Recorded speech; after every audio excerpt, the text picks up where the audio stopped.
Welcome to Real. Wake up. This is a movie review. Today we're doing The Matrix 1999 with Keanu Reeves. I'm Dean Val here with Dean Kevin, Peter, Tim, and Ronald. And we're going to be discussing the movie in a real way, not just a literal way, but there's so much more to these movies and documentaries. And now I'm going to do a short summary. When a beautiful stranger leads computer hacker Neo to a forbidding underworld, he discovers the shocking truth. The life he knows is the elaborate deception of an evil cyber intelligence. Thomas A. Anderson is the man living two lives. By day, he is an average computer programmer, and by night, a hacker known as Neo. Neo has always questioned his reality, but the truth is far beyond his imagination. Neo finds himself targeted by the police when he is contacted by Morpheus, a legendary computer hacker branded a terrorist by the government. As a rebel against the machines, Neo must confront the agent's superpower computer programs devoted to stopping Neo and the entire human rebellion. So that's the basically, I'm not going to read the whole synopsis. It gets kind of long there, but that's the basic summary. We have the trailer. And now I give it over to you, Kevin, and let's start the show here. The movie, The Matrix, would present us with a world in which humanity had been not only completely controlled through an AI system, but locked into a technology and now experiencing collectively a virtual reality simulation that wasn't the reality of their actual world. A world completely destroyed and desolate. A very possible potential for the human race, as this is in fact part of the agenda for the control of the species, a species that always was controlled, but as it strains to become more aware, as it wakes up to the reality of its controlled situation, so further controlling measures are required. In reality, we are in a simulation already.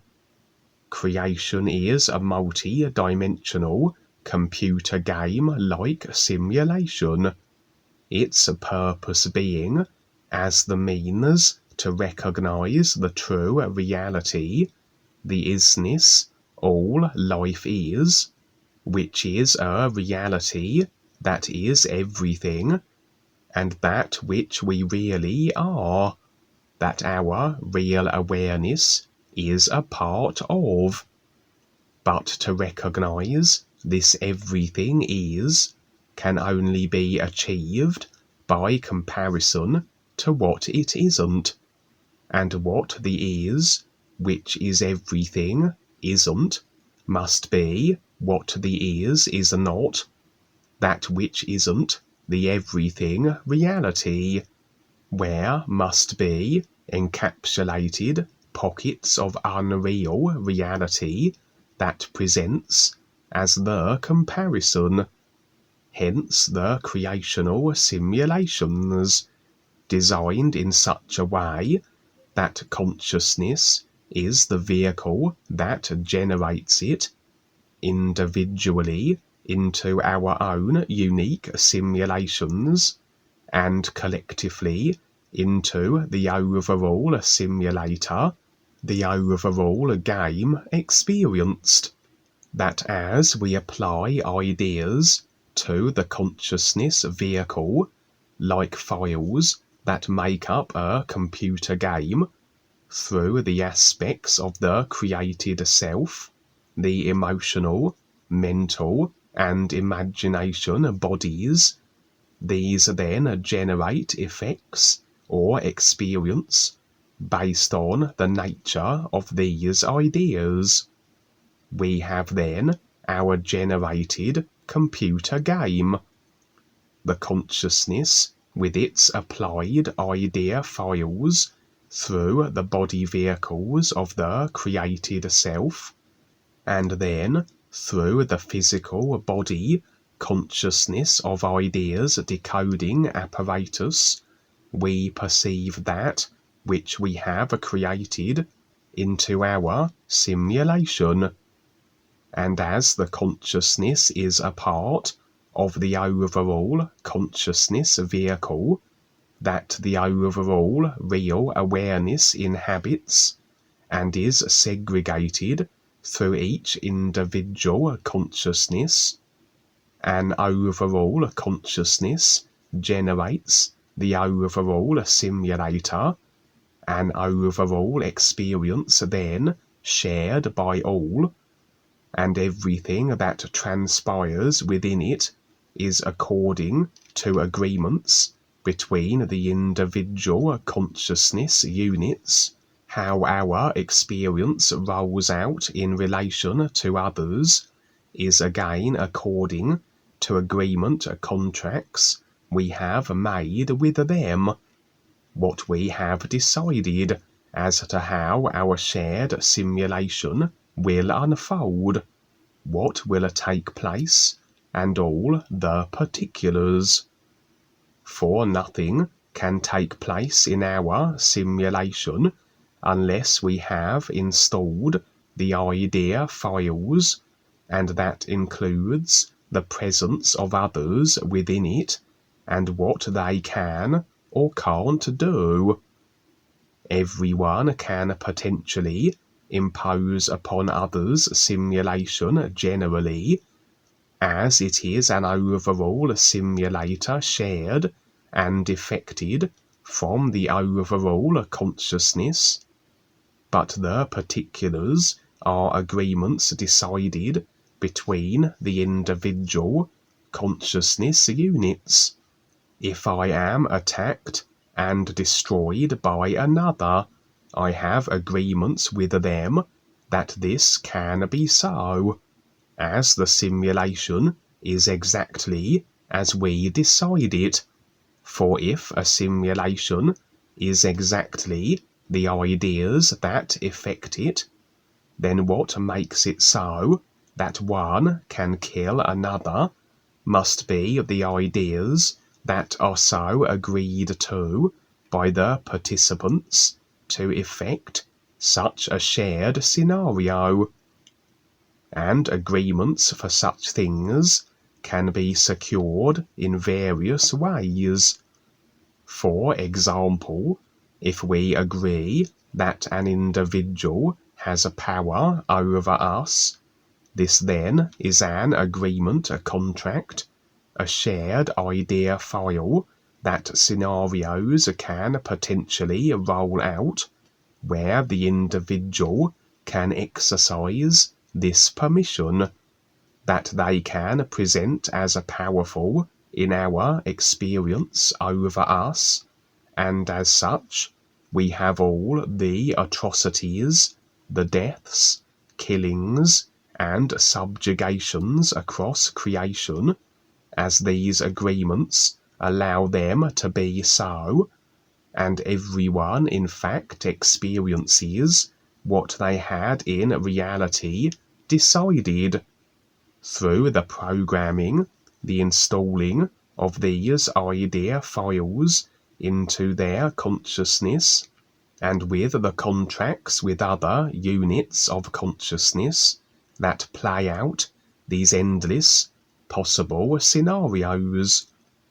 And as we have such agreement scenarios played out between individuals, so this can extend to groups or consciousness collectives, and all the way to the overall consciousness. If agreements are found within the overall consciousness that are the same, they effect then the same overall theme of experience. So it is with this simulator, where agreements through the overall consciousness are to the control of a dominating overall reptilian species, and this then is a contract extended to them that effects into the experience of most, a foundation of simulated experience based on control and restriction, and why the controlling reptilians would require further controlling measures, as they have the agreement permissions that they can do whatever they want to those that have extended agreements to their control, is that it becomes necessary to ramp up control, to lock humans potentially into a technology as an example. For should a wake-up take place and awareness of the human experience being based on control increase, as it is a controlled situation based on agreement, should that agreement be redacted, then the controllers will not have a simulation according to their design and want, a simulation where they have control. And so, as it is the consciousness that effects a simulation, so would complete control of it ensure a simulation according to what the dark forces desire, and through a technology, through an insertion into an AI system, can this be a means of achieving this, a complete managing of a consciousness to effect exactly the simulation the controllers wish, as though they had robbed every human of the ability to utilize their own computers, their own consciousness, that yes, the humans still experience the effects, but they are effects they no longer are free will generating, like watching your own movie that you no longer can personally create. And so the Matrix movie would highlight this very likely human future scenario. But in reality, we are in a simulation already, from the physical level, where the consciousness construction plays out, all the way through the other dimensions of it, which would be the real side, where the ideas are formulated through the other four bodies, the ideas being the thoughts, emotions, and imagination, which filter through and project, lay out our simulated physical level lives. Everything starts on the real side then, everything instantly so, as in reality this would be, but according to the consciousness dictates how it manifests through to the physical. The additional agreements of time, space, so-called laws of physicality, which apply certain mechanical limitations that require actions for something to become a physical level actuality. A house, for example, is instantly on the real side, as we think, imagine it, on the physical level, so it has been decided as to the mechanics of how this house must be so. Time, space, materials, construction, etc., whereas really the house could be just as instantaneous on the physical, were it not for such agreed to limitation that make it more laborious. For again, everything is as it is according to agreement, and the ideas then applied to the consciousness that effect then the simulation. And the Matrix movie did reveal how everyone or anything in the simulated matrix, any idea, in other words, could be presented as a numbered code, as mathematics. For indeed, this simulator is rather like a large multi-dimensional computer game. The analogies to computer games we play stack up. It is based on ideas, which can be construed as computer code, which then are decoded through the apparatus of the physical body vehicles into simulation. The ideas can be expressed as frequencies, each frequency as unique as the ideas they represent, and a frequency can be expressed in a mathematical form and geometry. So in reality, the ideas through the overall consciousness, in all the forms they take, in their base form, are frequencies, which can be expressed numerically or geometrically, and this would be then the foundation state of the simulator's idea template before being decoded into a simulated experience. And so, for those with the ability, reading the ideas in numerical or geometrical form would be possible, as was the case in the movie, where this was the preferred means for the crew, led by Morpheus, to monitor and track situations transpiring in the Matrix, or what would in fact be in the simulator generally. And in their world, the controllers were constantly surveilling and monitoring everything, as they do in reality, as they always have. Those that control this overall simulation will be watching all those within it, and again, as a species like humans begin to wake up, so is surveillance more greatly required. The technology becomes more so. Technology marketed as beneficial and for our convenience, but generally for control, for tracking, and for spying on all of the slaves. The controllers want to know of those who are becoming more aware, who represent potential agreement to their control lost.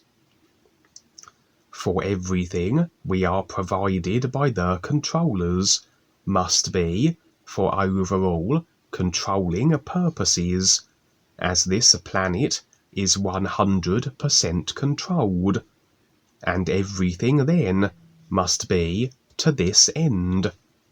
And the Dark Force controllers are not only monitoring their slaves on the physical, but on the real side also, as we are multi-dimensional, and as much as our behaviour on the physical will indicate as to if we are an agreeable slave or not, so will this be expressed likewise on the real side, played out on the other life-level dimensions. For an individual that sits content within the consciousness, a consciousness that has been designed and moulded to agreements to control, so must their actions and activities reflect this. They won't move much beyond the boundaries designed and set by the consciousness managing reptilians. And so, for the waking up individual, for the one becoming more aware, so will they be doing that which isn't in keeping with the general consciousness of control, and naturally they will draw the attention of the dark forces, who will attempt then to intimidate said individual back into acquiescence, to return to agreement with their controller managed consciousness and retained as an agreement supporter to the simulation of the controller's design, as it was with Neo as he took his first tentative steps beyond his consciousness, beyond his controller managed simulation.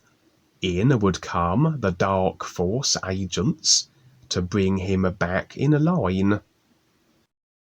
Okay, the Matrix. So we're all in the Matrix. Yes, the movie is a good example of how we are stuck in this almost virtual reality kind of thing. And the way to get out, you could say, that's what we're here for anyway. The new presentation is to share with you references. Can't tell you how to get out, but we can share references how to get out. And that's just pointing the way, giving you hints, giving you kind of demonstrations through dreams, through examples, through stories, experiences, how you can find your way out of this thing called the Matrix. And you have to see it like you're just a viewpoint, really. Your awareness, you're just an awareness. And you've taken on all these, you have the ability to create things. So you create ideas, you create bodies, you create attitudes. All these things are in the Matrix because we can create. And that's so great. We can create things, but then we get caught up in our creations and we lose the sight that we're just a viewpoint. We're not the things we create. And that's where people get into trouble. They think they're Joe Smith or they're, a great musician or something, and they lose sight of they're just like a viewpoint trying to see kind of how they fit in, where they fit in. We use the sun as an example where it just shines. Be like the sun, just shines, just has no attitudes, it doesn't love, it doesn't care about truth or your experiences or its experiences. It just is a reality that just is. So be what is, be just what you are, which is a viewpoint. But again, we use these things as means, we use things in creation as means to see what we aren't or what it isn't. That's the only way you can see what it is by what it isn't. So, but people again get caught up in the creation idea. So that's the spoiler. Yeah, I think just being born, don't you just automatically give in to the reptilians? Trying to come up with a simple explanation or an example of how to break the hold on us by the reptilians or whoever's trying to keep control of us. There must be a simple way of coming up with some definition. Considerations on this question are something to do with the DNA manufacturing that occurred long ago. And it's kind of a hybrid, reptilian, alien, human, we'll say mammalian, etc. And so, yes, naturally, any human born here is restricted by his genetic and also, of course, environmental. Let's just put those two out there as the main factors, including the education and public social, cultural backgrounds and everything else like that. Those are more what they call epigenetic factors, which are not inbred in the genome exactly, but this is only to demonstrate to present that view that even though we're born with this genetic and environmental epigenetic dynamic, we're under its control. Our senses, as an example, or desires for survival and all that entails, food, air, shelter, warmth, and love, and all those other things that are part of the whole matrix of the physical plane.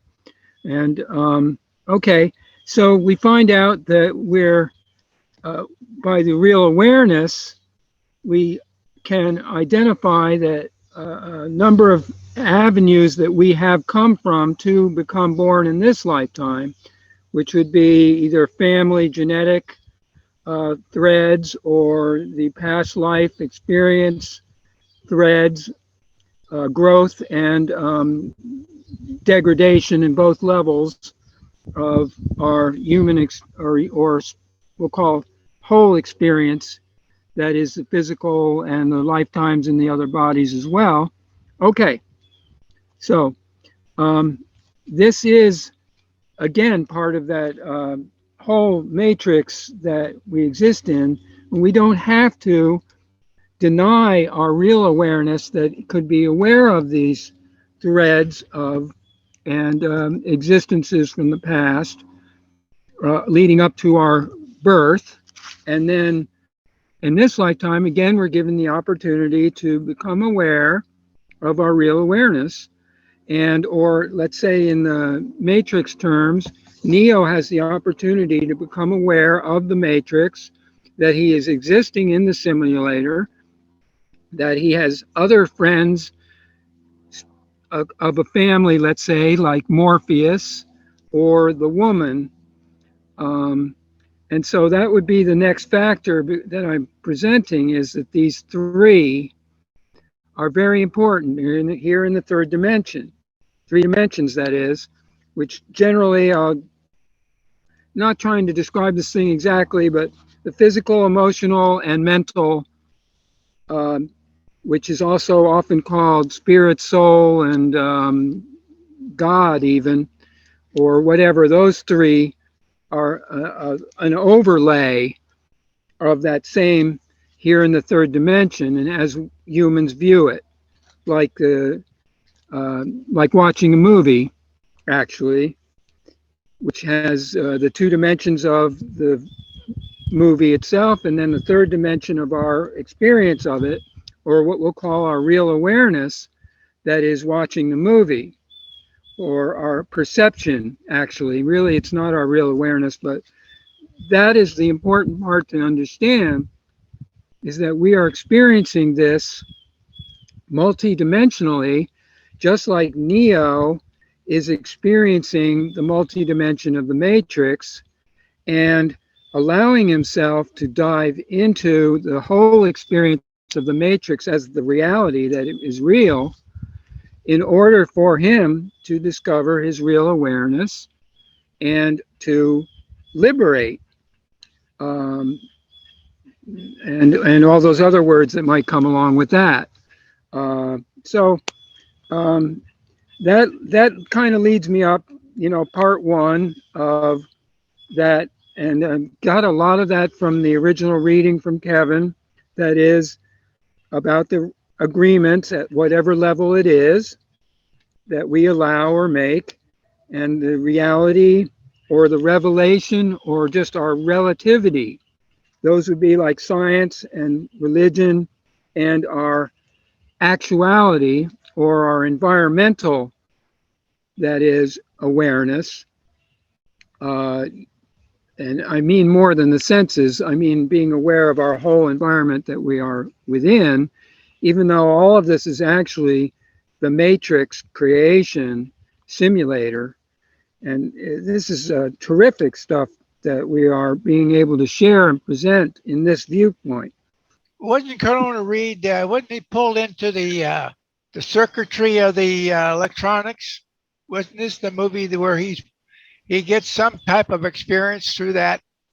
Well, he is hooked up. Yeah, those are the tap lines. Basically, you could say the tap lines, his connection to his reality. Yeah, they show him where he's been there, where he's plugged in. He's plugged in to this matrix, basically, through these tap lines, these lines. Yeah, he starts pulling them out. So that's a start. And then his friends comes in and they sort of move him on Yes. through the system. Yes. I'm trying to remember of this thing. It's been a few years how this thing played out. But you know what worked for me, Ronald? When Dwayne said early on, he said, you dream your way out of it. If you go the literal route, you're going nowhere, you know. So dream meaning for me, it meant, you know, first imagination, that's just the start. But then you use anything you got in that area, your intuition, nudges, anything that maybe comes here, this quote. Trinity said, Neo, no one has ever done anything like this. Neo says, I know, that's why it's going to work. Well, that kind of gives you a hint that anything you already know, it's not going to work. So it's going to have to be something you don't know or it's never been done before by you. So use your imagination, your intuition, your insights. That's kind of a start. It's not the end all, but it's a start to like going to, you know, seeing your way out of it or dreaming, but use your imagination. You know, use that tool you have. Everybody has that. It's been numbed down by the controllers, so we don't even have anything, you know, like that, most people. But use that dreaming quality. Yeah, pay attention to your dreams, like Kevin. I mean, that's all there, you know, for you to like point the way. It's not the way, but it's pointing to the way. That's my view of it. When he said that, dream your way out, that's so cool. It's like, wow, you know, I can do anything I want with this, you know. I can weave it the way I want it. It's not going to be by some authoritarian telling me or real guide telling me this or that. It's like my own, it's going to have to be your own way out, you know. They can only point the way. Well, that's the question is to steer your way out of it. You got to know where you're going, and this idea of these forces, the negative, positive forces trying to draw you this way or that way, isn't that a way of learning? And that what that's all about? And so, if you can move yourself to the neutral point, where you look upon like the 360-degree viewpoint, isn't that the same idea? Just a different definition. I kind of got the idea, but again, you're not going anywhere. It's not, you don't have to know where you're going. I know nothing, I am nothing, I want nothing, more like it, you know. You basically come at it with, I know nothing, you know. I don't know anything. I'm duh. Like I'm spiritual, or, you know, I know the new you or something, you know, or I'm with this group of people that are aware. Better, I know nothing, you know, I know nothing. Start from there. What Paul says, read the book, but move on. Yes. Don't study it. Read it, just read it and move on. Yeah. And learn something else and learn something else and learn something else. You just learn your way out of it. Yeah, that's more like, I see at least the idea. Yeah. Just keep going. And plus the keep going idea is very important too. You got the endurance, the stamina that takes to do this and not get caught up in the, you know, thrills and stuff. and Well, it's like production. baking your first pie. You make the first pie, it's a mess, but the next one's a little bit better, and the next one's a little bit better, and you just learn your way out of it. Yeah, yeah, okay. You got it. Depends who you. It also depends who your teachers are, Mhm. how much you're going to get from it. Yeah, who your references are. We Yeah. said. Some are better than others. Tim, any comments? Yeah, I was just thinking about how it is that without the real education and the real guidance, but it's not just the education, all right. That doesn't do it. It's the guidance too. You can know just about everything, but without the real guidance, still not going to get out of the psych realms just with knowledge, I don't think. Yeah, I mean, that's just so crucial. Yeah, the real guides are crucial, really. I think Paul said, yeah, there's accidentally you can get into real universes, but then even then, how long you gonna last, or do you even know where you're at? So it takes the references that the real guides provide to make it so for you or us, me and you. Yeah, I remember everybody. him doing that, Yeah. saying that, Yeah. and it made sense. Mm-hmm. He said there's a few people that got past the fifth plane, but most of them didn't. That's about as far as you could get without help, without a guide. Well, then even Paul was taken in the tiger's fang all the way, all through the planes and into the real universes, and he came back and they saw a light around. He still didn't get it. He still didn't get it because it's a recognition. You have to recognize it, not just go there, so to speak, or have the experience, but it's recognition of the experience or the isness that it is. Yeah, I remember him getting hung up on a few of those planes. Well, he went back to Christianity. He had a rough time. He went back to Christianity, yeah, for a while. Okay, Kevin, you want to go on? Go ahead. Yeah. What is possible and what isn't is again according to agreements, the ideas we install in our consciousness. Individually, we can be as limited then as we decide to be, but in the case of a controlled species, they would be as limited as they have collectively decided to be, through a collective species consciousness, managed and manipulated into limitation by the controllers. For of course, control becomes more so if you can limit your controlled slaves, which you can only do if they accept and agree to this limitation.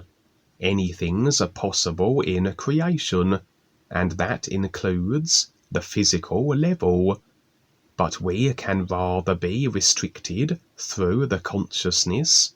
That's a construct always must effect the simulation that the ideas it contains comprises of, and so we may want to fly as an example, or have abilities beyond what is considered the norm, and these wants will express and project the possibility of this being so, and with a focus and intent maintained, so will the circumstances and opportunities facilitate such.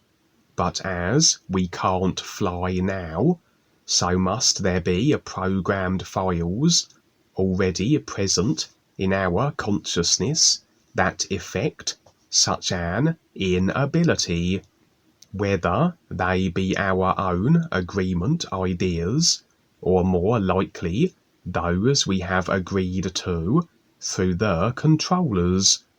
As such consciousness agreements are retained lifetime to a lifetime, even as we assume new body vehicles with new mental vehicles, which have then no references available for the agreements we have made prior to the new lifetime we find ourselves in, as each lifetime of idea agreements rather becomes transferred to the subconscious, beyond our conscious realization, but yet continue to generate effects according to the nature of the ideas.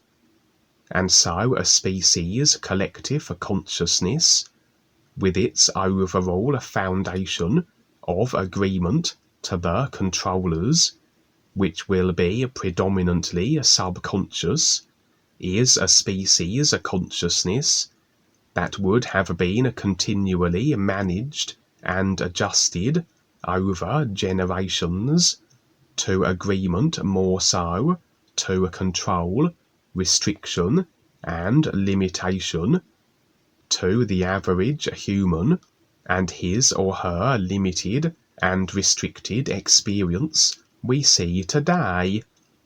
And so, as we assume a human vehicle, as through our choices, so have we found ourselves in a rather restricted and limited, through the collective human consciousness, life position, so as we remain locked into that consciousness, we are as limited as the controller managed and designed human consciousness dictates.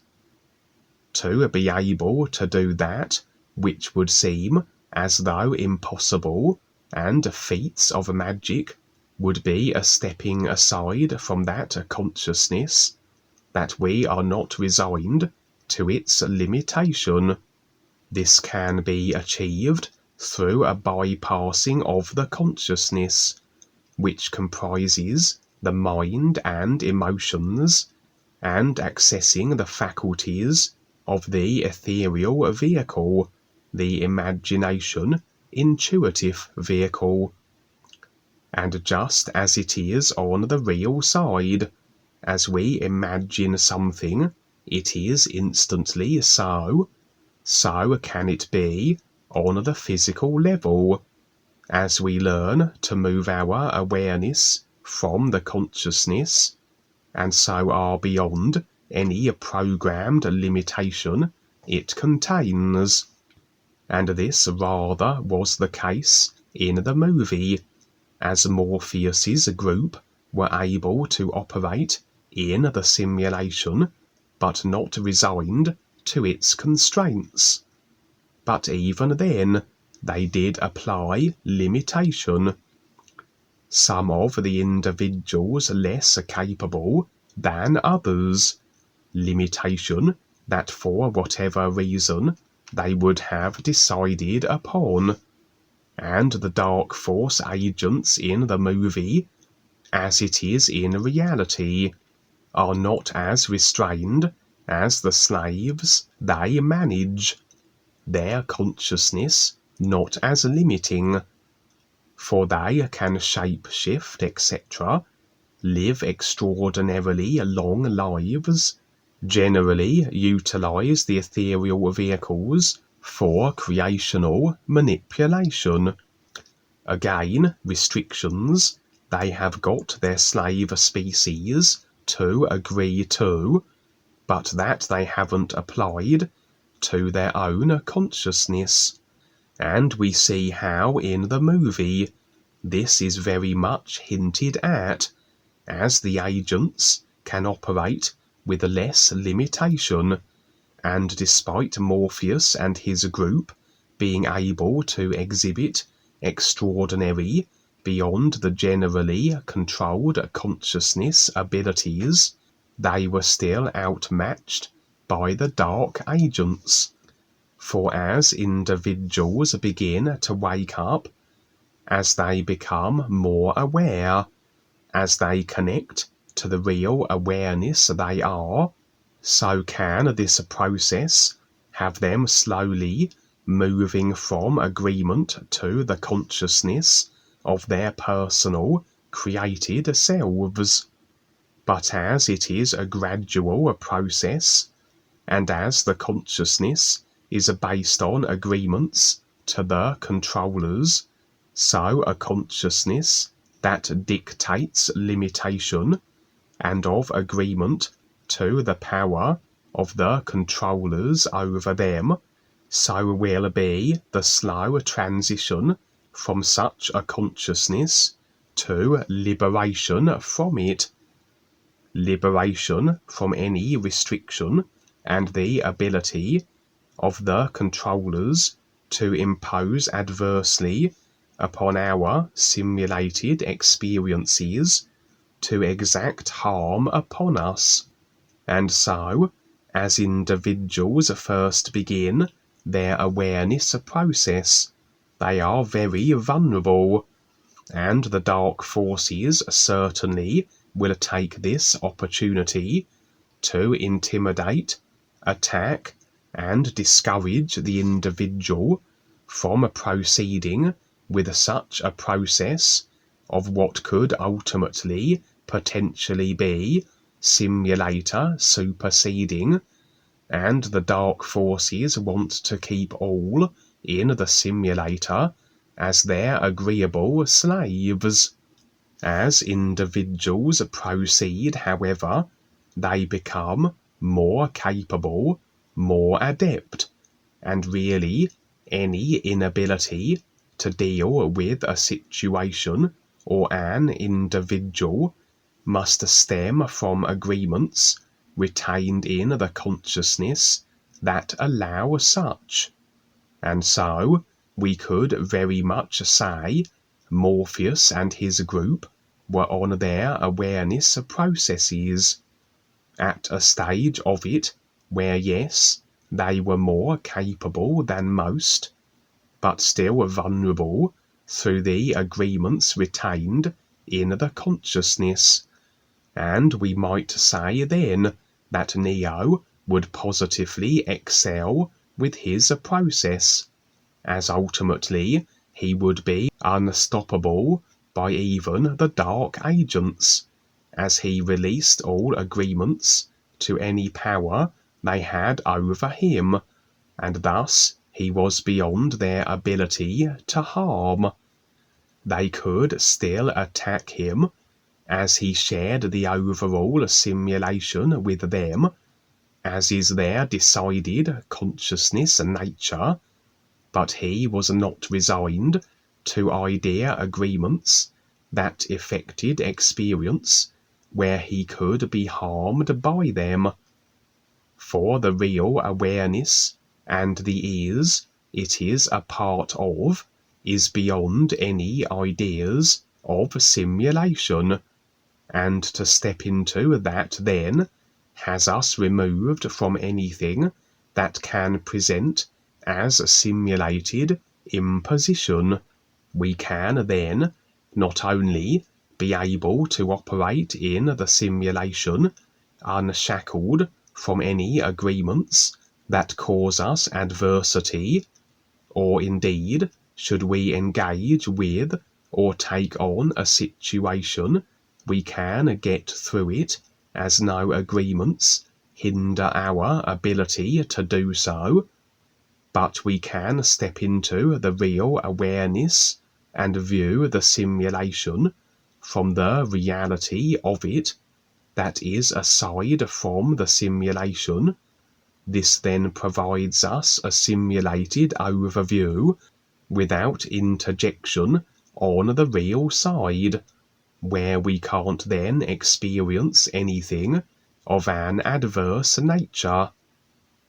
I would liken Morpheus to perhaps Paul Twitchell as the trailblazer of recent times, setting the stage for Neo, who I would liken to Dwayne as the chosen one, the one with the most intent, awareness, and recognition of the ease, to help all those in the simulator by providing them with the opportunity of superseding it, much as it was in the movie, with Neo and the group, trying to get the attention of all those they could, and give them the chance to wake up to the reality of their controlled, simulated situation.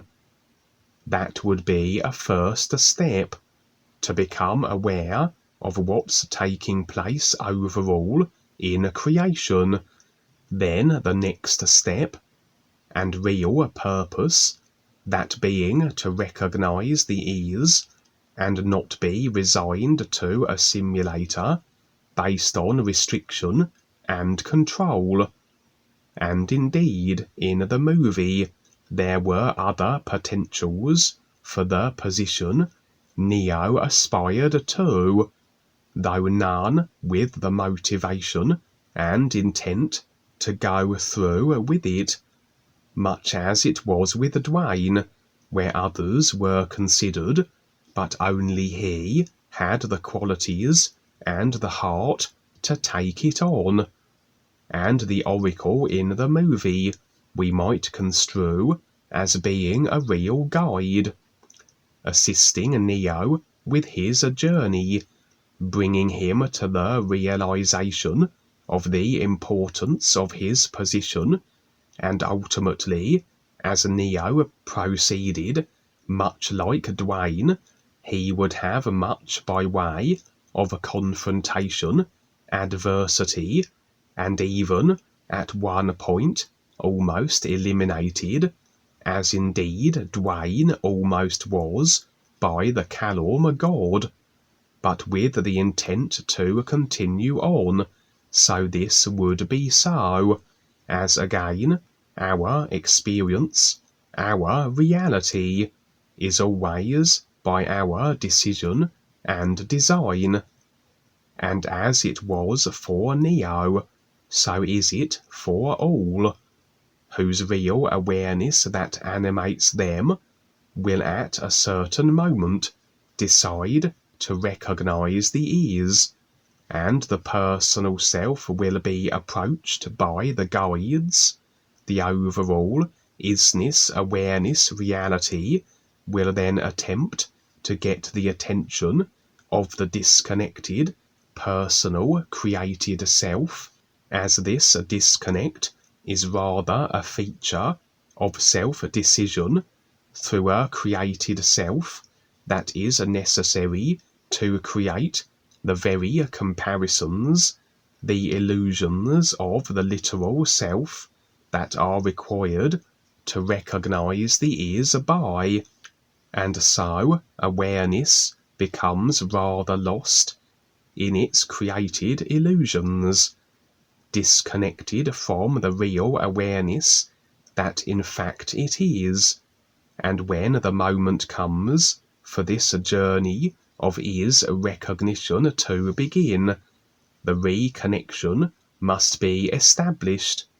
The personal self must decide, through its free will, to become more aware and go through the process of creation, to eventually stand real as the real awareness it is, and recognize the ease from that position, with all agreements through the consciousness faced and released. And as this becomes so, the real awareness, the guides, life itself, will attempt to get the attention of the personal self, approaching them first on the real side, the other dimensions of life. Then as agreement is secured, so must this effect situations and circumstances that facilitate this journey on the physical. Life will provide hints, as it was with Neo, as he received the message to follow the white rabbit on his computer, as he saw the white rabbit tattoo on the woman's shoulder, as he accompanied that woman to the club, and would encounter Trinity, one of Morpheus's entrusted group, Ultimately, he would follow these life-provided hints and messages. At any time, he could walk away, but as he proceeded, so would he then meet with Morpheus.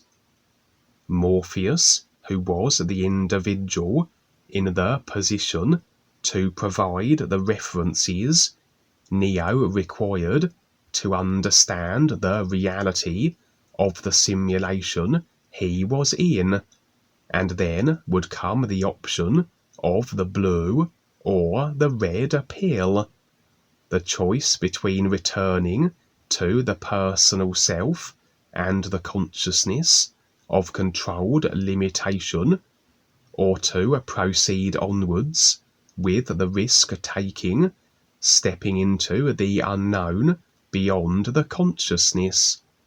The analogy of the process of awareness that would inevitably lead to the recognition and standing with the ears.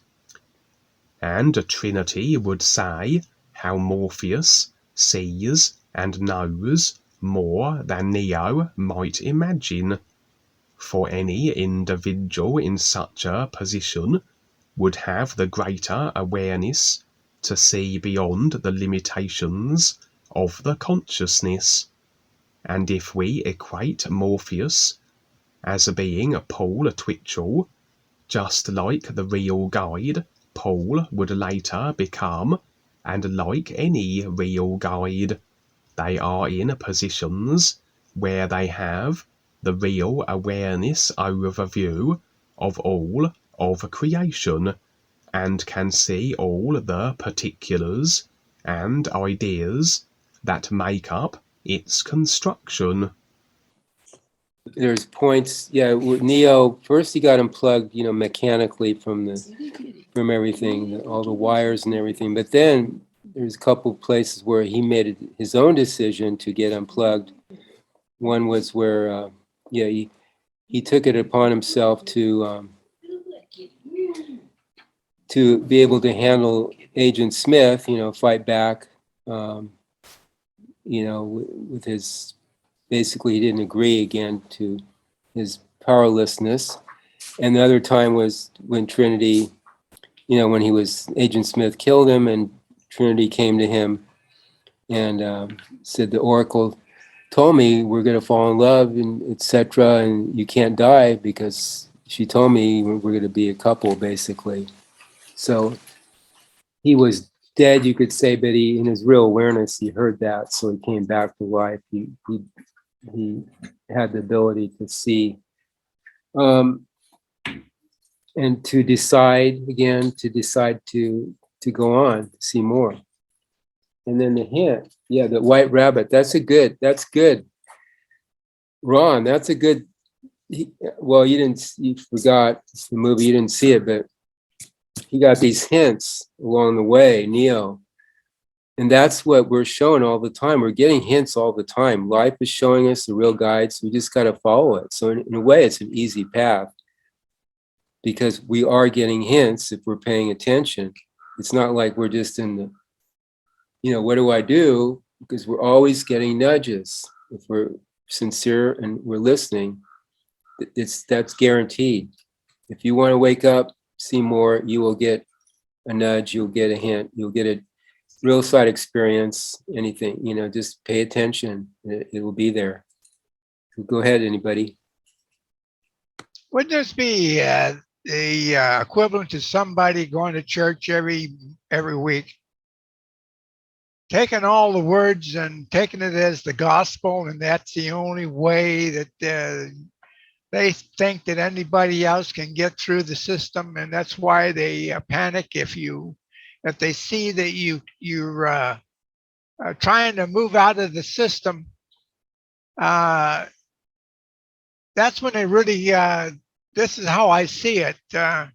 So you, as an individual, see that maybe there's something else going on that's more up to or not trapping you in the system they're in, and you're moving out of it. And isn't that basically what we're doing? Yeah, and the COVID, you see that they're using force now to mandate things because people are seeing their way out of it. They're seeing it's a scam, so it's a hoax. So they have to clamp Yeah, down. That's the only they thing they can panic. do. Yeah, they panic because that means that if you're moving out of it, that means maybe there could be something wrong with it and what they're thinking. And they panic. And that's why they keep clamping down on you. They want to keep you into their mold or their thoughts of how your mold should be. That relationship that you're talking about with the controllers is actually, I wouldn't call it panic. I would relate that more as they're ready for the next adjustment, and they know that they need to make continuous adjustments in the program, and then they're going to throw the greater monsters out there, etc. And they'll continue depending on the level of the individual as well, and also the extent to which they are, that is, the persons or whoever is able to disavow the tradition that's been presented and jump out of the Tron level of the Matrix, and then you get into the Matrix movie, which I think is a little greater level than the Tron level, personally. I think the Tron level is more of an automatic, and this one is more of a, you're required to have randomity and adjustment categorization, being able to adjust.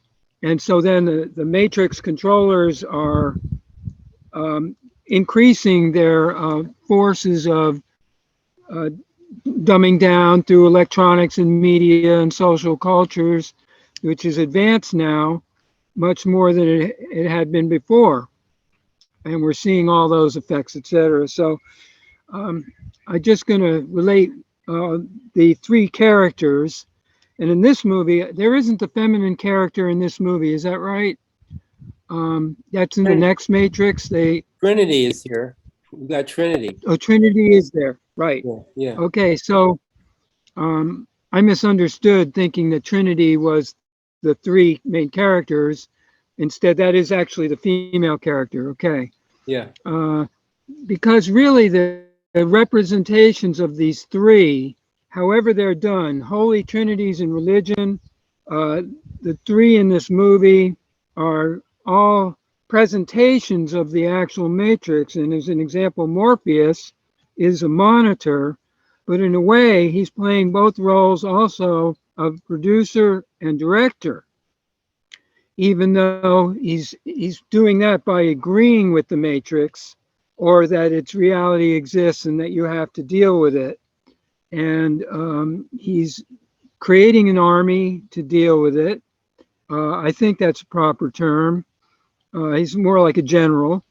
And but it would be just like what they do with the wars and the different factions, Republicans and Democrats, for example, of playing both sides against the middle, which is what the controllers do, and they don't really care which side wins.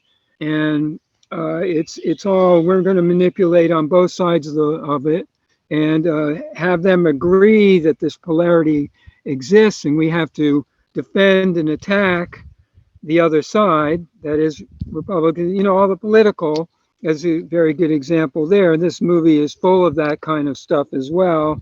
The FBI agents, Smith, and the policing force, multi-dimensional police force, where didn't Smith, he mirages into many different Smiths, correct? And that I think is a very important revelation there of how this thing works and how they're continually reproducing, because the matrix is a mock-up, so they have to continually reproduce the matrix all the time. They have to continually feed electricity to it, let's say, or feed energy into it, and they have to continually monitor and then adjust it.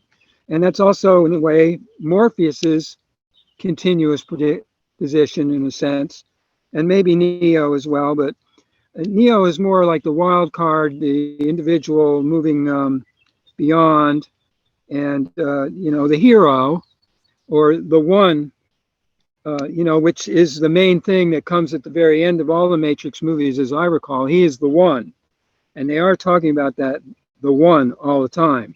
And we know that that is actually a real presentation of the real awareness of the real one, the real living, the real universe is the true reality.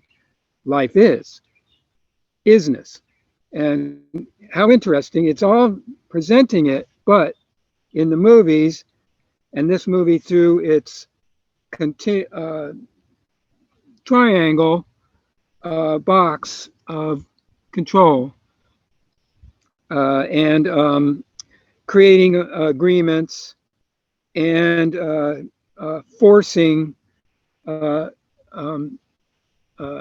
consciousness and domination. Okay. We are like, the only other thing I have to say about it is the reptilianation, that the planet is 100% controlled, and we are like ghosts in the machine. And or in inclusion, we also have, there's a music group called Rage of the Machine. And again, they're monopolizing the consciousness enough for those individuals making the music or the movies to have them produce the movies, which really is about showing the Matrix exists. It's not about the freedom, you'd think, of getting beyond it at all, even though they are kind of showing that maybe you'll be able to get out of the Matrix. But in a sense, I don't think the movie ever actually ends with that. Maybe I'm projecting now to the third part. So you're going to have Kevin come on with part 3, correct? Yes. So, yeah, okay. It all goes there. Thanks, Val. Okay, Kevin. And Neo may well have considered himself a nobody, as he said, and why then is he being hounded by the dark force agents? But as I mentioned earlier, every individual represents a unit of consciousness, where agreement through it shapes the overall simulation. And as the controllers seek to maintain their control of the simulator through agreement, so anyone indicating any hint of possibly becoming more aware and thus moving from such a controlled consciousness of agreement, so this would motivate the dark forces to intervene at the earliest possible moment, where such an individual is most vulnerable, in an effort to discourage them.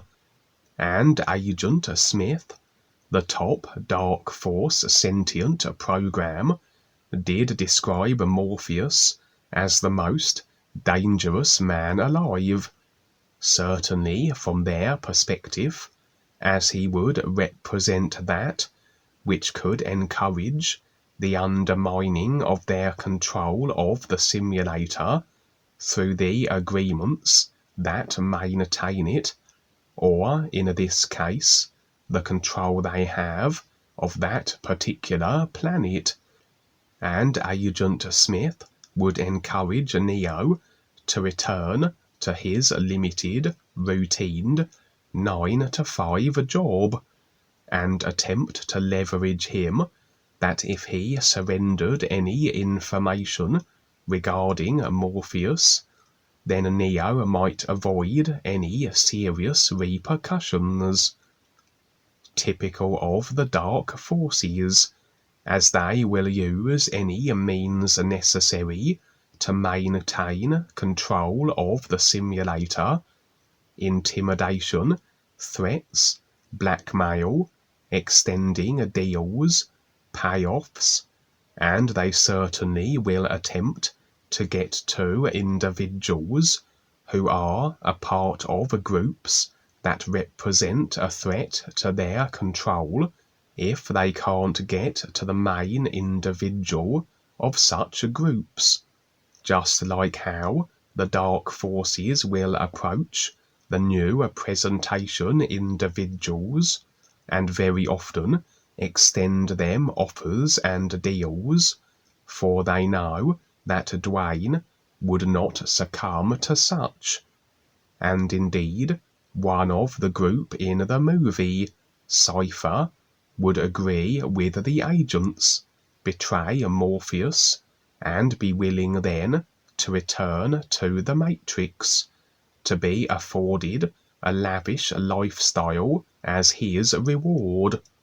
He would, in essence, forfeit his opportunity, and just as it is in reality, if aware individuals are bought off, perhaps simulated creational, surface one-dimensional circumstances for them improve, but still lost in creation they then are, and as they betray, as they deceive, as they align with the dark forces, so will they have their own equally as destructive effects waiting for them to experience down the road.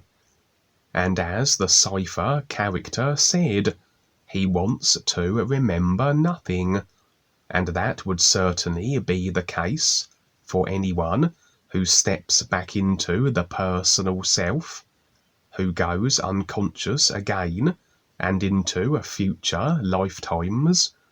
They would be floundering around in creation once more, not knowing who they really are, their real awareness, or their real purpose, and who knows how long until the opportunity of the ears becomes so for them again. Trinity would indeed tell Neo how he has been down that road before, should he walk away, for the personal self does have a tendency to lock itself into endless perpetual cycles of routine through the consciousness construction, and despite having no conscious memory of lifetimes past, lifetimes will be rather generally repetitive and based on the ideas the personal self is attached with and derives a comfort through the familiarity of. To become more aware demands a severing from routine, for how can we become aware of more if we don't generate or activate anything other than what we always have been, how our consciousness currently is constructed? We can't become aware of more if we hold to the consciousness as it currently is, as this will be the extent of our simulation on the physical and the real side, if we hold to it and adamantly disallow anything else to feature. The guides can't show us anything unless we agree, that we allow them to penetrate our cocoons of consciousness illusions. The oracle character would seem to place a great emphasis on fate, though what transpires with anyone is based on their consciousness and the ideas it contains. So really, what takes place in our experience is based on design, based on cause and effect, but a design of our choosing, of our agreements. So fate is established, but it is by our own hand, by our conscious choices, or by the continued generating of experience through the subconscious, but a subconscious we still decided and agreed as to its construction. And Morpheus would be correct that the simulation is everywhere, for as we place our awareness in created vehicles of consciousness, so are we locked into the simulation of it, like putting on a virtual reality headset. But the simulation, as I mentioned earlier, is necessary for the recognizing of the isness true reality. What happens in the simulators is according to agreement, but really any experience, if seen for what it is, can be used as a comparative tool for is recognition, the pleasant to the adverse, the golden age epochs to the iron age controlling simulator situations, and generally it's only as circumstances become harsher that there is greater an incentive to want extrication from it. And the iron epochs are the cycles where there is generally the greater wake-up and likelihood of individuals wanting to become more aware taking place. And it usually takes all the epoch cycles that enough experience has been acquired that the real awareness is ready then to recognize the is, and the ideas, the agreements and attachments through the consciousness are in fact what are referred to as tap lines.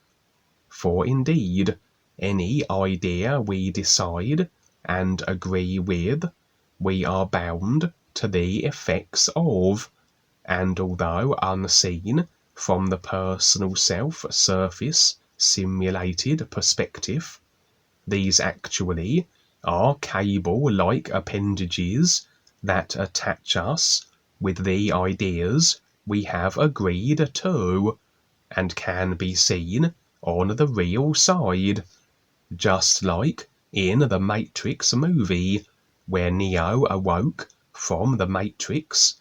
The cables that bound him, we could equate these to tap lines, which, just as the cables in the film did, attach to the back generally.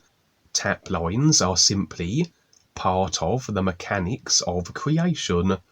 As we make our agreements to ideas, so we are attached to these ideas that effect experience, and therefore maintained agreements, such as those through the subconscious, will then be as permanent tap lines to these ideas.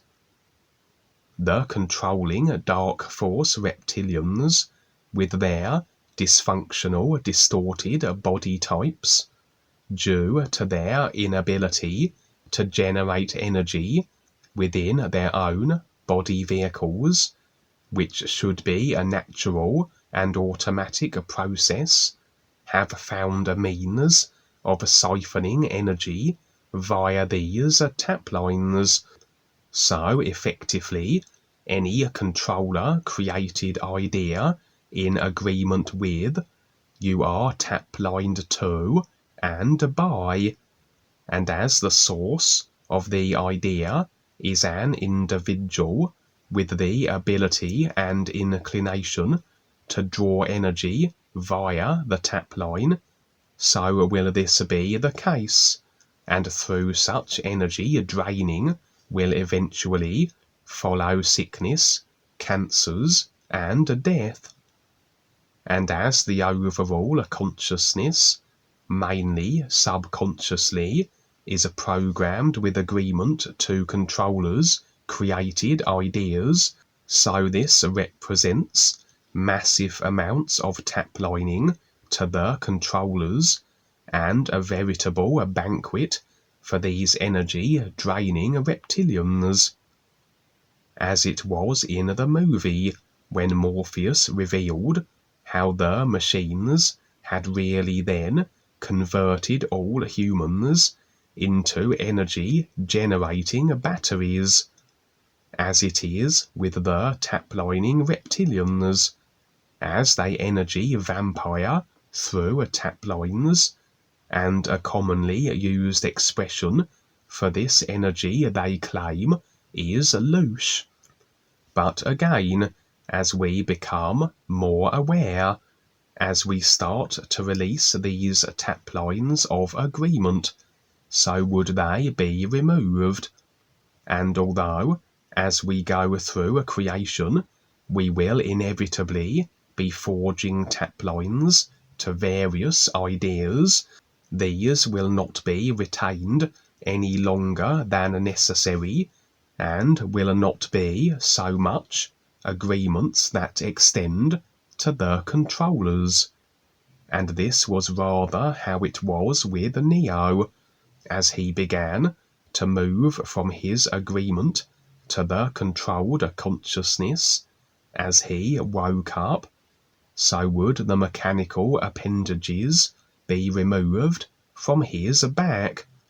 Still in the simulation, yes, but no longer resigned to be the effects of a consciousness he and everyone are mostly unconscious of, as individuals so decide and continue with a process that has them eventually standing real with the real awareness of themselves, aside from any attachment or agreement to anything created, tap lines that don't then bind us to a creation any longer, as we so decide to not cling to any created ideas. It's interesting stuff to pay attention to these experiences that life's providing through television or movie screens. Actually, I guess it's reptilians enjoying themselves. They seem to not care what the humans care about, or it just seems like who cares what the humans do or think, or as long as they have the power to control everybody through the ways that they've developed to keep everybody under their control. So that's like the battle, isn't it? To be able to be freed from being controlled. Yeah, we talk about it not even being a battle. It's just becoming more aware, and then you can not agreeing makes it so for you without the battle. I mean, there's some places you do have to, defend yourself, etc., with the body and all that. But basically, I know Dwayne talks about it. It's not.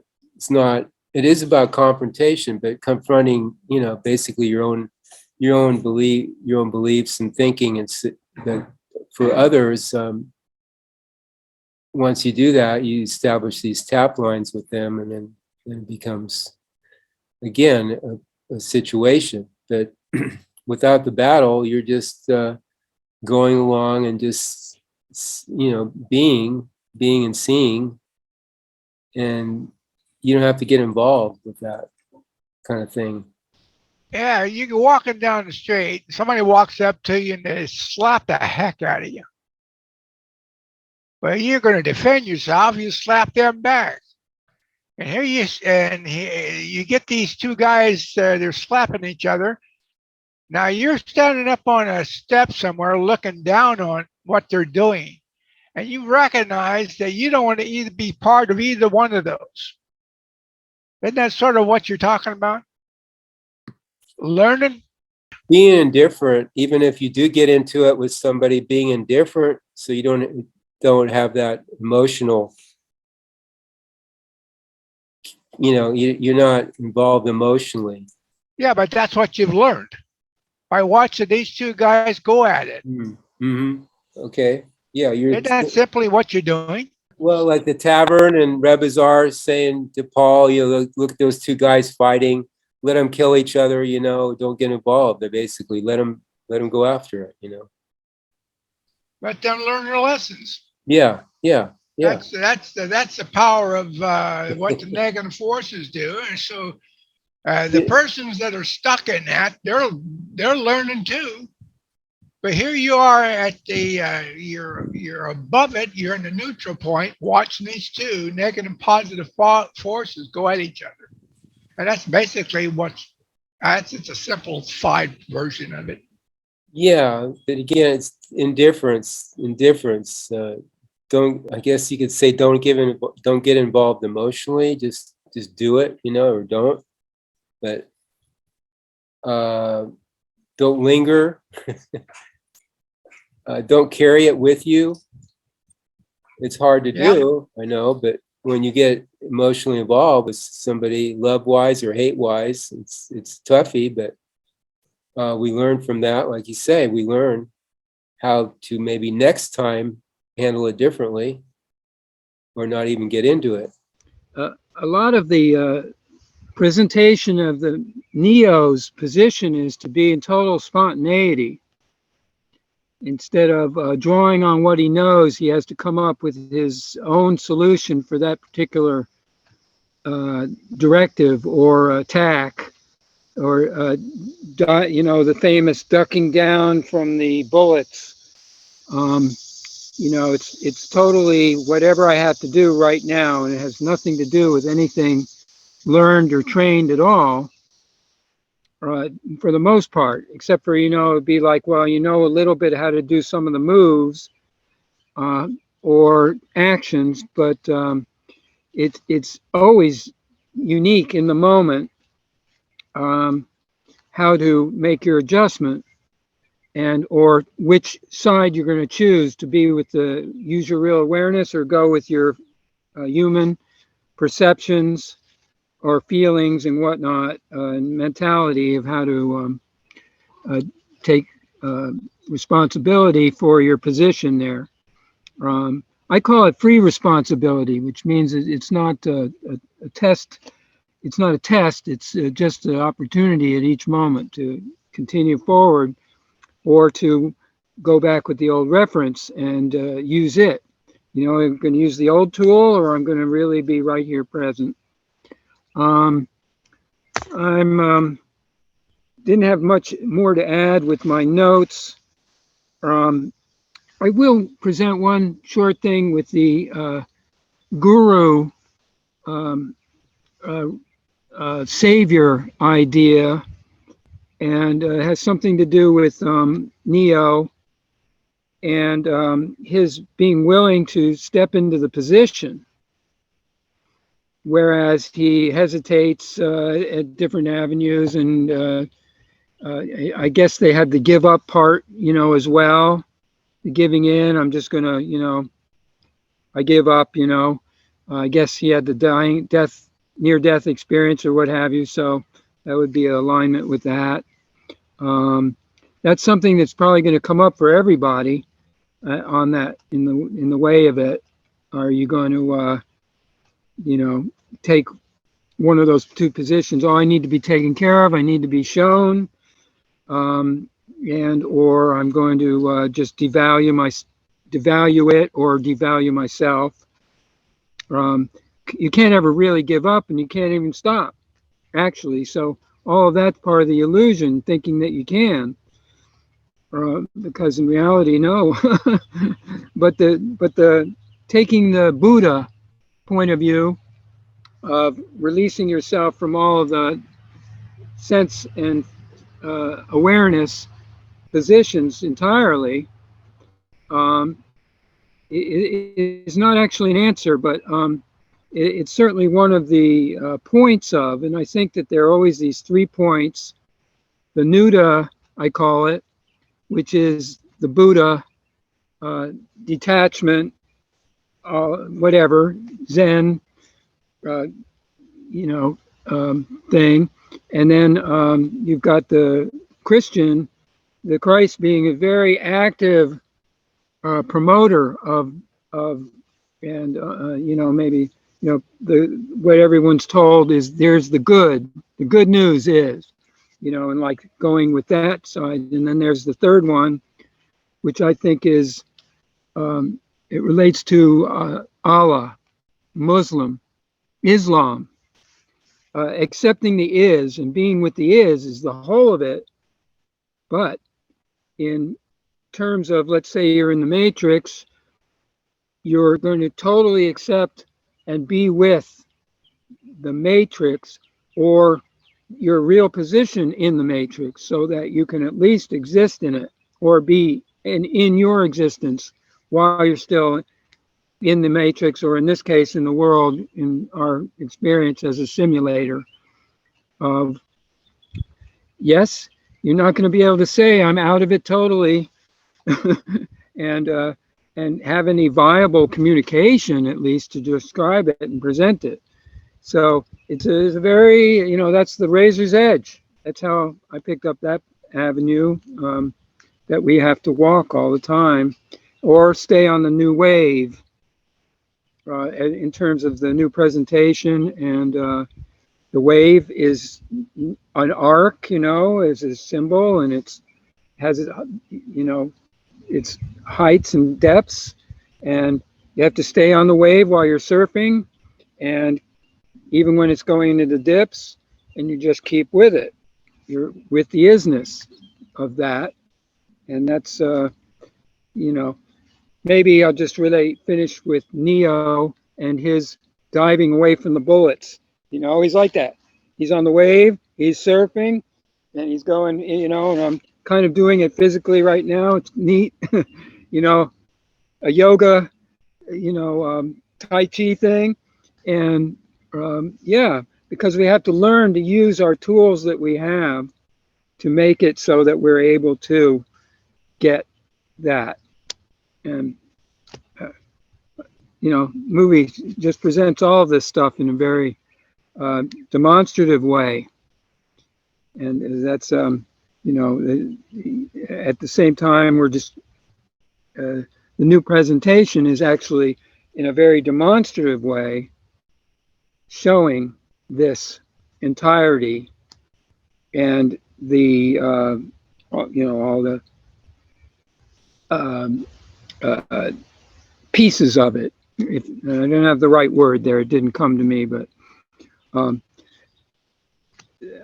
whatever that we get to hold to or be with is this one, the isness that, or the living one, I call it, that is, right here now, communicating or with us or myself or what have you. I sense this very clearly, and I'm on the wave with it. Neo and his character in his real life, because Keanu Reeves, as far as I understand, I think he's high meditative person. I think he does a lot of that, practice of whatever kinds, different kinds, probably the Tai Chi and other stuff like that, martial arting. And, he's got that whole reference in his own experience, so that he actually does know that what the movie is about is a real description. And I think that that's clear, that these characters, many of them really do know that they're actually not just presenting a fantasy, but they're actually part of this living thing that's going on. We'll call a living thing, or this in the simulation. And that's very dynamic, I think, that is so clearly demonstrated, not just by the movie, but by the actors and the whole of it, why it was such a great success as well. Thank you. And as simulators always are the effects of the overall consciousness, as a consciousness becomes laden with ideas, with agreements, as free will, self-deciding personal selves, build up massive amounts of idea restrictions. These rather start to present as a burden on the simulator, as though too much data being carried by one computer. For the animals, as an example, body types still connected and directly animated through the real awareness that operates through them, so will the animals always stand in their real awareness, nowness positions, and although taken through their body forms accordingly, they will not be activating and applying literal ideas to their consciousness. They will not be self-deciding and creating through the faculties of the personal self. As anything created, anything that isn't just this state of real awareness beingness equals cause and effect, and all cause and effect is distortion and restriction. It isn't a standing in the real awareness that by doing so is a support of the reality that it is a part of, as it is adding to that which is a state of just real awareness being, which while embodied in a physical vehicle in creation, adds additional burdening files that compact and compound and bring the overall simulator through its phases of deterioration. Although this is necessary, for just to remain with the real awareness within a body-created vehicle has it no closer to recognizing the ears, and it is through the self-deciding free will, cause and effect generating personal self that provides the comparisons for this ears recognition, and so the formulation of the personal self is necessary, and its disconnect rather an inevitable consequence. As such, the simulator begins to express this overburdening of consciousness idea files by deteriorating, going through cycles to eventual implosion, with a feature of this being a blackness that increasingly engulfs the overall simulation, which would represent the unconsciousness, as the simulator is always that which the consciousness that generates it is. A restricted, overburdened consciousness of ideas, coupled with an overall unconsciousness, and you have a simulator becoming ever darker and spiraling into demise, impacting in on itself. And in reality, this simulator at this time is shrouded in a darkness throughout the dimensions of it, but as the controllers are able to install overlapping filters on our consciousness decoding personal self apparatus through the agreements they have that they can do so, so does doing so ensure control is better maintained.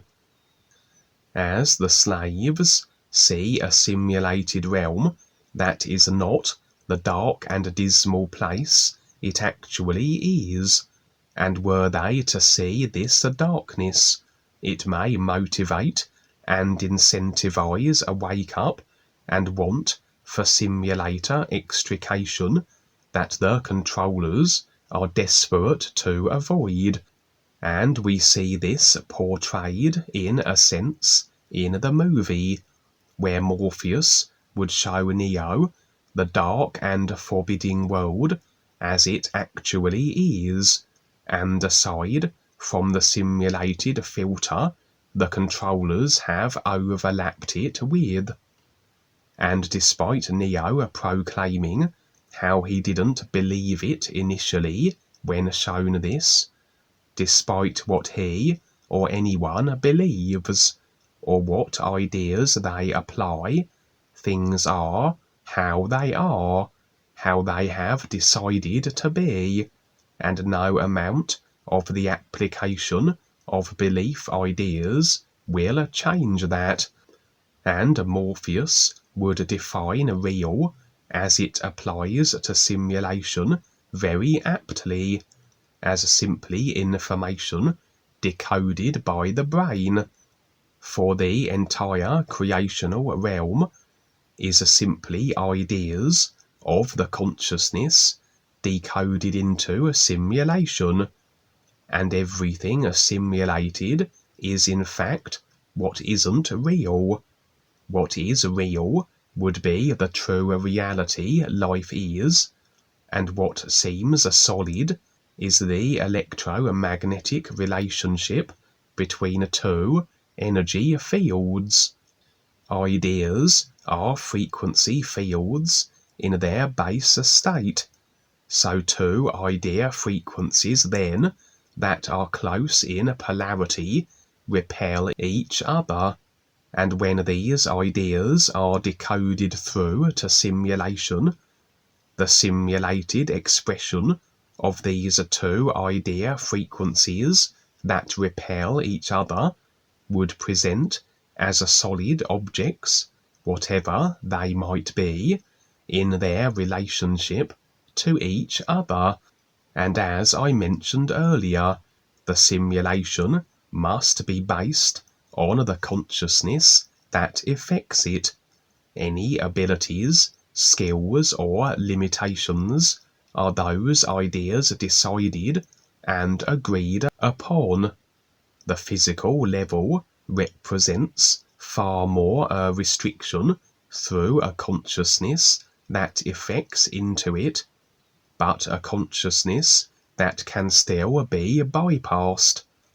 On the real side, we are not resigned to a consciousness that effects such a limitation of construction, but as we maintain our attachment with it, as we cling to the ideas of it, we can sit in equally as limited circumstances. The real side, the dimensions beyond the physical, is more thought and imagination instantly manifesting, and all it takes is the awareness of this, that we are beyond the restrictions of the physical level, that we can more so be, do, and create instantly whatever we want. This was rather portrayed in the film, as Morpheus would assist Neo in recognizing he was only as limited as he decided he was. He didn't need to breathe, he could fly, etc. In reality, on the real side, and the physical, as everything is simulated, and the simulation is based on the ideas we decide, we only are as resigned and restricted as we choose to be. In actuality, we have no need to breathe if we installed the ideas into the consciousness that made this so, with no conflicting ideas to the contrary, of course, as Morpheus said while sparring Neo, as it presented as though a real side simulated training. You think that's air you're breathing? How many people have real side experiences where they experience limitations of a physical body they are now beyond, but that they have recreated on the real side with its limitations, its appearance, and defects. How many people experience being out of breath on the real side, where you have no physical vehicle lungs that require air, and even physical level breathing is only required as we decide it a necessity through the consciousness. How many examples have we seen of individuals able to walk through a fire, levitate, or that can hold their breath for huge durations, or that don't even need to eat or drink, breatharians, etc. Even death isn't a necessity, and the ability to survive what would be fatal attempts by others on our lives can be so, as per agreements in our consciousness and those shared with our attackers regarding the extent of their ability to harm us and the form it may take. And Morpheus even said to Neo, it isn't real, but the mind makes it so. In other words, the consciousness dictates our limitations in the simulators, from the physical to the ethereal. And the jump program, where Neo would attempt to jump from one building to another, very akin to the idea of taking the leap, of stepping into the unknown, of doing what we never have before, taking that risk to see more. And despite Neo falling and failing the jump, he would persevere, pick himself up and try again, as Morpheus and the crew said in the film, no one makes it the first time. In other words, as we step into what we don't know, undoubtedly we will have challenges we never have faced before or have references for. So naturally we will have our blunders, make our errors, and occasionally fall on our faces. But the idea with the process of awareness is to keep going despite our mishaps.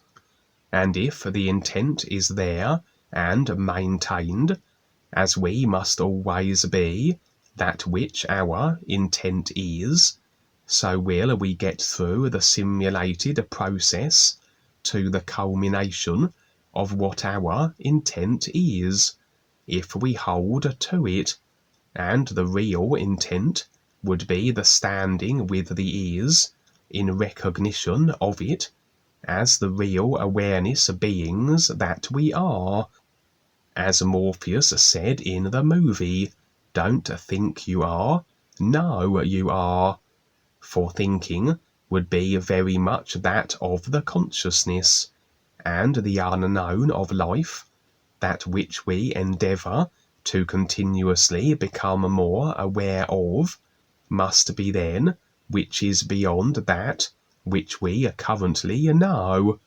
And to constantly see and be more aware of life, so we must do so from the only position that allows such, in the nowness of our real awareness, a real awareness which is part of the is, and through which we can perceive the true reality and the endless recognition of the unknown of it, as opposed to the mind and emotions, and the activations of which, the considerations, convictions, that have us removed from the real awareness position and into the consciousness, which through the created vehicles of can only perceive the simulation they were designed for.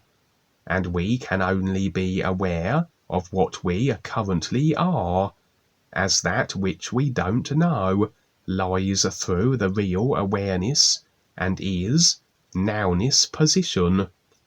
If it is a consciousness that is in agreement to control from others, this control can take whatever form the controller decides or has the ability to exact, including the possessing of an individual's body vehicle to manipulate it like a puppet. This can be done through mind-controlling methods and techniques, or more directly and instantaneously, according to the agreements the controller has available to work within the parameters of.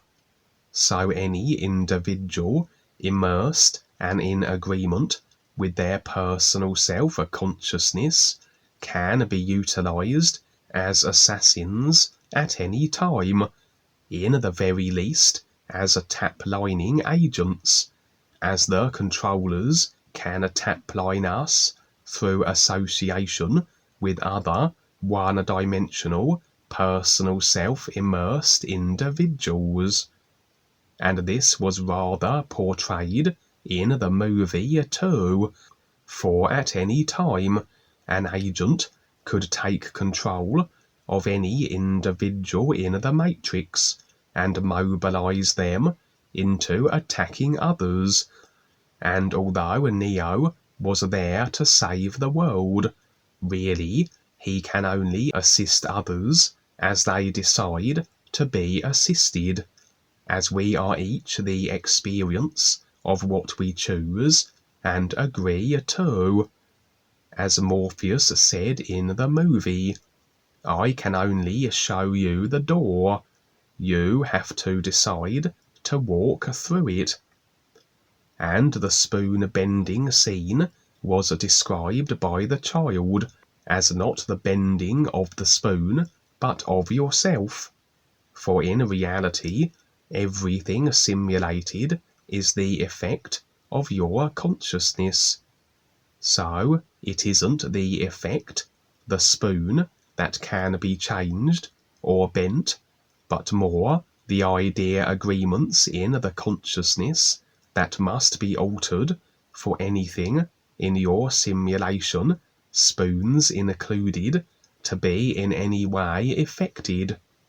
Of course, we can bend a spoon with our hands, as according to the consciousness can that be done. But when it comes to bending spoons by sheer will, then the consciousness must equally be so programmed with this particular idea ability that this can be so, or we bypass the consciousness of limitation altogether, access the ethereal, and are not so resigned. But overall, it is yourself that bends, or rather, the consciousness that must effect anything in whatever way it does in your simulation. And it was interesting how Agent Smith would proclaim how he hated the simulation, and this is certainly true with many of the Dark Force controllers. They are as bored and disenchanted with creation as their slaves overwhelmingly, tired of even their controlling positions, as they surely must have exhausted every possible distraction, amusement, and means of entertaining themselves with all the species they have subjugated and played with, to the point that they, like every awareness, eventually has that yearning to recognize that which it really is, this real awareness, and the isness it is a part of, but that which needs to be decided as to the recognition of. think it's interesting that they had the kids there, yeah, doing it, the little, you know, talents, not the literal, but the floating, you know, telepathy and different telekinesis and all that. I mean, that's where there's so much potential with the kids, and they're seeing it here. They can train the youth to become more aware through these things. And you don't have to go the literal route, which is just kind of doesn't go anywhere much. But they can be awesome. They can fly through the air. They can have telepathy. We don't have to have technology. That's where these kids were going in a way, you know. We can have a whole different landscape here with how we survive in creation. But it just takes agreement. It's all about education. A lot of the stuff that you guys are talking about can be taught in schools. Yes. We sure save a lot of time. Yes. That's where the university will come in. It's built. We have it. We just need the money to buy it. And we have a building picked out here in Baja. It's beautiful. 26 acres. The building's already there. There's a house in the back on the beach. It's like an awesome, I drove by it first time I got to Baja, and I said, that could be a university. And yeah, it's for sale, and it's something we may purchase when the money comes in for a physical building. Well, Tim, any last words of wisdom? I don't know about wisdom, but it's interesting that we get to have these discussions about these movies, who's producing them and what their intent is, why, and is it their imagination, or how do they come up with this stuff? Is there travel into astral planes, or because it seems like so many, it seems to be a lot of reptilians involved. But they seem to have the power to do the movies and things like that, where others like us don't have the ability to do it at right now. Well, they're actually just showing you what they're doing, and then they have these creative writers kind of, you know, navigate through plot and make a story out of it, but they're make it interesting and entertaining, you know. Peter, you're an astrologer. Do you see anything like the casting directors using astrology to set up actors in a certain way, you know, depending on their sun sign or Chinese sign, in terms of just creating a situation, an environment using astrology? You see any of that going on? He just dropped off the call. Oh, did he? Well, then he can't answer the question. But I just thought he's an astrologer. It might be interesting how they pick the actors, because certain actors do end up like Keanu Reeves in certain types of movies. You know, Bruce Willis. Of course, there's types. You know, there's the action movie star. There's this and that. But then there's the ones that end up in these kind of like Bruce Willis in these kind of, you know, more of a philosophical or metaphysical type movies sometimes. So I wonder how they're chosen. I imagine purposely, you know, chosen. I mean, they really look at this and who's going to fit what for the most effect. Thanks, Kevin, for all you do, for all the setup. You put a lot of time into this, so thank you for this. It gets us going with our comments and all. And thank you all for being here, Ronald, Tim, Peter, who just went away. We'll end it with a new you. New you. Tim? New you. Ronald, You.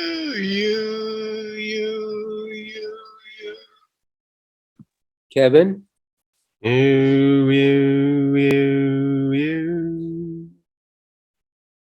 thanks everybody. We'll see you next week for Groundhog Day.